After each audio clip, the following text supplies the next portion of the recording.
যা কার্যত জনসমুদ্রে পরিণত হয়েছে। এখনো লোক ঢুকছে, মাঠে তিল ধারণের জায়গা নেই। আমি 1 মাসের মধ্যে আবার পুরুলিয়ায় আসব। 9টা বিধানসভাতেই যাব। যে অঞ্চলে আপনি বলবেন সে অঞ্চলে আপনাদের সাথে কাঁধে কাঁধ মিলিয়ে লড়ব। কিন্তু যারা আমাদের অপমানিত করেছে, আমাদের সংস্কৃতিকে বাংলাদেশি বলে দাগিয়ে দিয়েছে, আমাদের ভাষাকে অপমানিত করেছে, এই ভোট তাদেরকে শিক্ষা দেওয়ার ভোট। এই নির্বাচন খালি মমতা বন্দ্যোপাধ্যায়কে চতুর্থবার জেতানোর নির্বাচন নয়।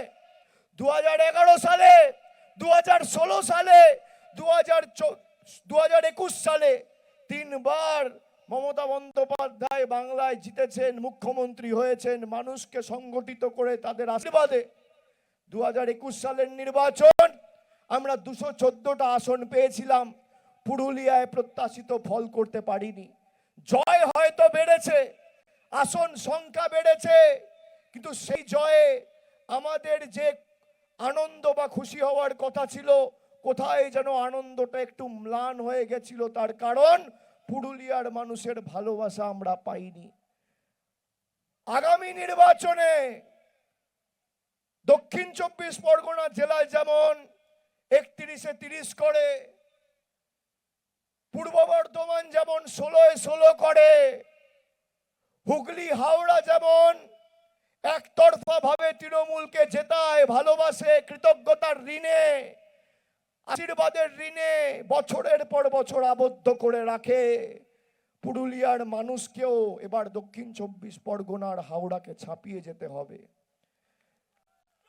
এবার চতুর্থবার তৃণমূলের সরকার যখন হবে, অগ্রণী ভূমিকা যেন পুরুলিয়ার মানুষ পালন করে, মানবাজারের মানুষ করে, কাশীপুরের মানুষ করে, পুরুলিয়ার মানুষ করে, বাঘমুন্ডির মানুষ করে, রঘুনাথপুরের করে, পাড়ায় করে। পাশে 2টো লোকসভা আসন, একদিকে বাঁকুড়া, একদিকে ঝাড়গ্রাম। বান্দোয়ান পড়ছে ঝাড়গ্রামে, রঘুনাথপুর পড়ছে বাঁকুড়ায়। দুটোতেই তৃণমূলের জয়ের ব্যবধান রয়েছে, দুটোতেই তৃণমূলের লিড রয়েছে। আমরা দুটোতেই ভালো বল করেছি। কিন্তু এবারের নির্বাচন 2019 সালে যারা এক বুক আশা, আকাঙ্ক্ষা, স্বপ্ন নিয়ে বিজেপিকে ভোট দিয়েছিল, জ্যোতির্ময় সিং মাহাতো প্রায় 2 লক্ষ ভোটের ব্যবধানে জিতেছিল। মানুষ ভেবেছিল পুরুলিয়ায় ব্যাপক উন্নয়ন মোদী সরকার করবে। তারপর কি করলো? প্রথমে গরিব মানুষের 100 দিনের কাজ বন্ধ, আবাস যোজনায় মানুষের টাকা বন্ধ, এই যে জলের প্রকল্প চলছে প্রায় 1300 কোটি টাকা খরচা করে জাইকার প্রকল্প চলছে, জল জীবন মিশনে টাকা বন্ধ করে রেখেছে কেন্দ্র সরকার। আমি চ্যালেঞ্জ করছি জ্যোতির্ময় সিং মাহাতোকে, আপনি 12 বছর মোদী সরকারের রিপোর্ট নিয়ে আসুন। আমি 10 বছর 15 বছর আমাদের সরকার ক্ষমতায়, 3 বার মমতা ব্যানার্জির 15 বছরের রিপোর্ট এই পুরুলিয়ার মাটির জন্য কি করেছে আমি রিপোর্ট কার্ড নিয়ে আসবো।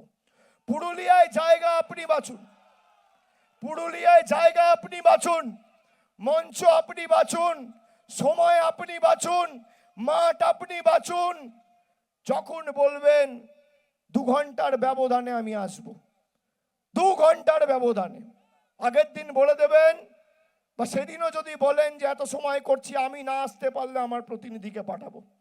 এখানে আমাদের যারা প্রতিনিধিরা আছে সবাই রিপোর্ট কার্ড নিয়ে মানুষের কাছে গেছে। আমরা পুঙ্খানুপুঙ্খ হিসেব দিতে মানুষকে বদ্ধপরিকর। আপনি আসুন, 12 বছর মোদী সরকার ক্ষমতায়, আপনার রিপোর্ট কার্ড নিয়ে আপনি আসবেন, আর তৃণমূলের রিপোর্ট কার্ড নিয়ে আমি আসবো।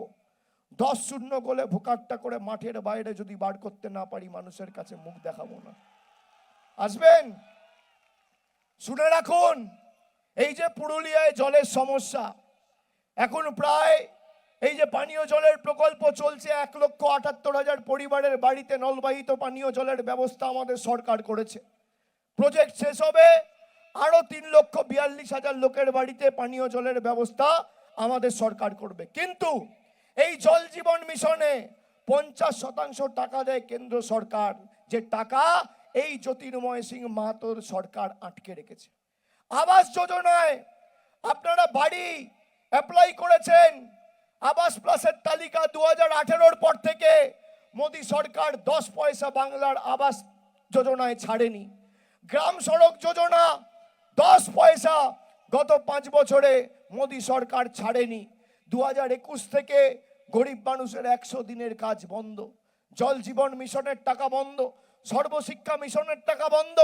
তার কারণ এরা চায় মানুষদের পায়ে পড়ুক।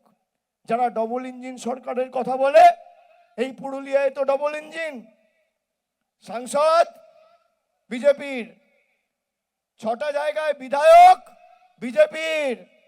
ক পয়সা নিয়ে এসছেন দিল্লি থেকে? একটা বাড়তি ট্রেন লাইন করেছে, এখান থেকে যে ট্রেনগুলো চলে, Bandwan Manbazar train line, Purulia Jhargram train line, কত প্রতিশ্রুতি দিয়েছিল। গত 7 বছরে একটা ট্রেন লাইন করেছে, একটা ট্রেন লাইন। এখান থেকে যে ট্রেনগুলো যায় বা হাওড়া থেকে যে ট্রেনগুলো আসে, রূপসী বাংলা বা এই পুরুলিয়া এক্সপ্রেস, হাওড়া চক্রধরপুর, আমাকে কত লোক বলেছে এখান থেকে ফোন করে, হাওড়া চক্রধরপুর রাত 12টায় ছাড়ে, সকাল 6টায় পুরুলিয়া পৌঁছানোর কথা, সেই ট্রেন ঢোকে সকাল 9:30, 10টা, 11টা। পুরুলিয়া এক্সপ্রেস হাওড়া থেকে ছাড়ে 3:40, পুরুলিয়ায় পৌঁছানোর কথা 10:30, সেই ট্রেন ঢোকে রাত্রির 1টা, 1:30, 2টো। রূপসী বাংলা